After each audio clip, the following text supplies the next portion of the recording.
Bonjour à toi, petit être céleste. J'espère que tu te portes bien en cette douce journée. Je suis Essac, artiste et médium.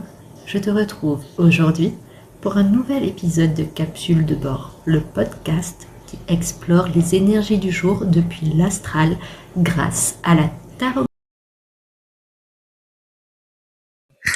Épisode 1, lundi 12 janvier 2026. Aujourd'hui, je te propose une lecture guidée à partir de 3 arcanes. Le 8 de coupe, le 7 d'épée et la tempérance, tous à l'endroit. Arcane par arcane. 8 de coupe à l'endroit. Le 8 de coupe t'amène dans un mouvement d'accomplissement intérieur, un moment où tu te délestes de ce qui te surcharge. Ici, il est question de dépouillement, de mettre à nu ce qui est vrai pour toi, de laisser tomber le superflu, les rôles, les habitudes, les schémas qui ne te servent plus. Cette carte te murmure que tu peux agir pour toi, que tu peux tourner le dos à tes addictions, aux projections que d'autres ont posées sur ton identité, aux attentes que tu as portées pour faire plaisir ou pour entrer dans un cadre. Elle te rappelle que tu as le droit de t'accorder de la valeur, de jeter ce qui t'encombre, parfois symboliquement, parfois très concrètement. C'est un moment où tu pars te découvrir toi-même sans masque, sans justification. Le 7 d'épée à l'endroit. Avec le 7 d'épée, l'énergie change. Ici, tu reprends ce qui t'appartient. Il peut s'agir de ton essence, de ton temps, de ta clarté ou même de ton pouvoir d'action. Cette carte évoque le fait d'achever un méfait, de rendre justice d'une manière discrète mais efficace, de te débrouiller par toi-même.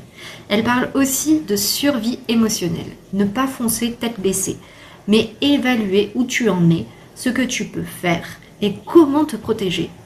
Le 7 d'épée te rappelle qu'avant d'aider les autres, tu dois penser à ta propre stabilité. Ce n'est pas de l'égoïsme, c'est une compréhension simple. Je peux aider si tout est bon pour moi. Tu recentres ton énergie, tu la canalises et tu avances avec lucidité. La tempérance, à l'endroit, elle aussi. La tempérance vient apaiser tout cela. Elle parle de reconstruction, d'équilibre retrouvé, de soin et de douceur envers toi-même. Cette carte t'encourage à t'écouter davantage, à traverser un cap, à oser passer d'un rire à l'autre. Elle porte une énergie d'évolution, de libération, de prise d'autonomie. Tu tries, tu épures, tu t'émancipes. Tu arrêtes l'apitoiement, non pas par dureté, mais parce que tu es prêt ou prête à passer à l'action. La tempérance te guide vers plus d'apaisement et de cohérence intérieure avec bienveillance et constance. L'interprétation combinée des 3 arcanes. En réunissant ces trois cartes, un mouvement clair se dessine. Tu quittes une situation, une manière de vivre, de fonctionner, de t'adapter, mais cette fois, tu pars avec ce qui te revient. Ce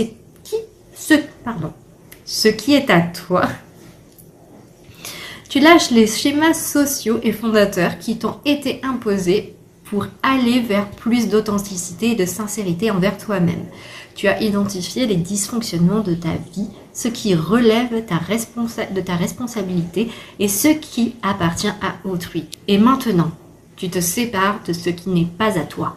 Tu reviens vers la cohérence. Tu comprends, tu intègres et tu assimiles l'idée que tu dois te faire passer en priorité. Si tu n'as pas les ressources pour soutenir les autres, tu ne peux rien offrir de solide.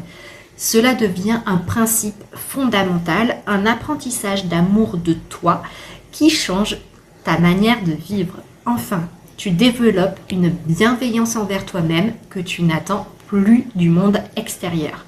Tu prends ce qui t'est dû. Tu clôtures une étape importante dans ta manière de fixer tes limites, de te respecter et de t'aimer. Quelques exemples concrets pour t'approprier tout ça.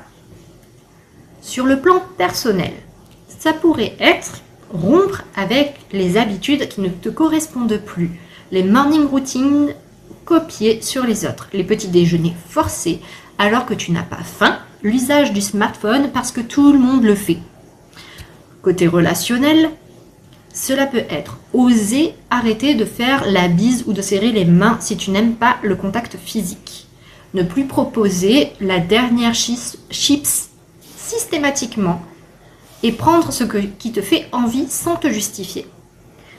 Dire non à une sortie hebdomadaire pour te choisir toi, ta soirée pilou-pilou et ton poisson rouge. Sur le plan professionnel, cela peut être demander des horaires plus alignés avec ton rythme et ton trajet. Arrêter de te porter volontaire pour les remplacements non reconnus ou refuser les pauses collectives si tu as besoin de solitude et d'un autre rythme alimentaire. Côté matériel, cela peut être résilier un abonnement qui ne t'est plus utile.